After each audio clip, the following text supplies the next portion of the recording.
It's week 3 of 2023, and where last week we had some snow flurries coming down when we started to plant, this week we've got sharp winds and freezing temperatures. So this week we're going to be planting chives.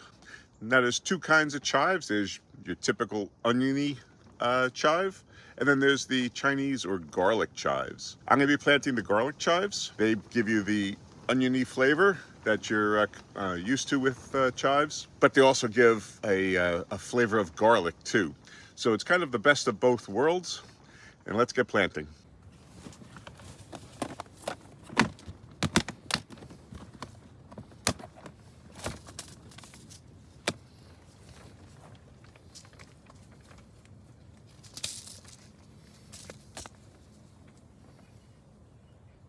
Now, the first thing I do is preparing my seed starting mix. Now, you can buy your own seed starting mix at the store. Get seed starting mix, not potting soil. But I prefer to make my own because ultimately it's a lot cheaper to make your own. So I get a bale of peat moss, and then I use this strainer that I got from the dollar store, and I sift it through there. I don't want all these big chunks and things like that in the mix. So I sift it all so that it's nice and soft and loose and light for the seeds. Next, I use perlite. Now, if you can get a fine grade of perlite, that'd be best. But mine's kind of big, chunky pieces. So I like to sift that as well.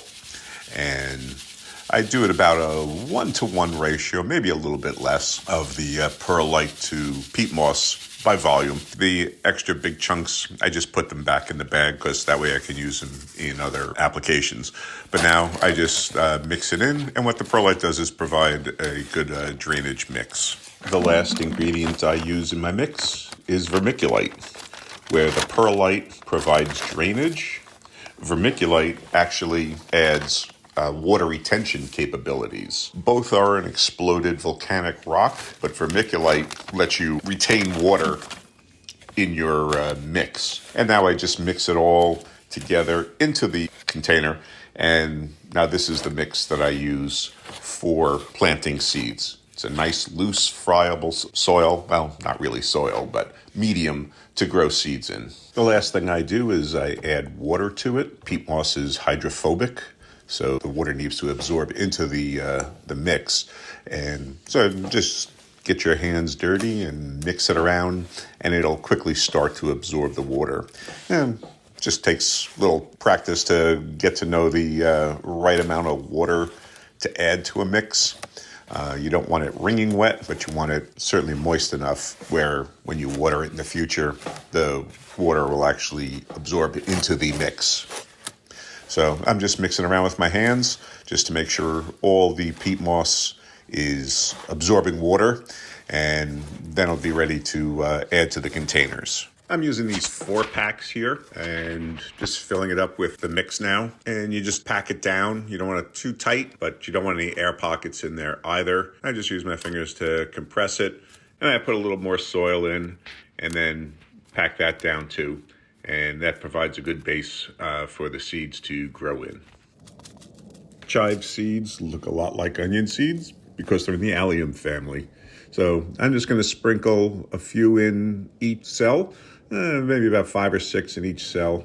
And while I use chives in my cooking, I don't use that many, so I don't need that many plants. But chives will come back year after year, and they also self-seed. So they'll continue to grow, and if you're not careful, they could spread out. But they got a nice flower head on them too, so if they do, it's a pretty looking flower along with a culinary herb. Now I'm just covering the seeds with a little bit extra of the mix and pressing it down just so there's good soil contact with the seeds, and that'll just help them grow. Now the last thing to do is to give the seeds a drink of water. Although the soil is moist, this helps, again, just create better contact with the seeds in the soil and drives out any air pockets. So now we'll put them under the lights on the heat mat. They don't need either right now until they sprout, and we'll just track their progress in the weeks to come. Speaking of checking in, this is week 2 of the onions, and as you can see, they've already sprouted. They actually sprouted within 6 days, and you can see they're coming up. Nothing yet on the Elsa Craig, but the yellow sweet Spanish sprouted right away.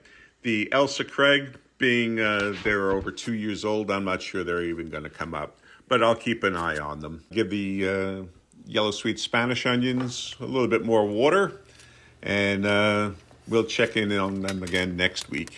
And this is the garlic bed. We're in week 10 on the garlic. And as you can see, they're doing pretty good. They've actually grown a little bit since we checked in last week, which isn't necessarily a good thing because this is mid-January and we've got all of February to go yet, which is when this area, northeastern New Jersey, tends to get its heaviest snowfalls and its coldest temps.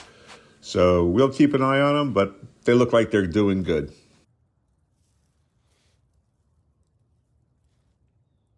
So if you want to see what we were planting last week, check out this video right here.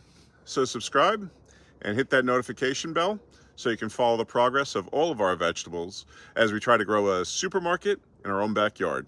Okay, thanks for watching.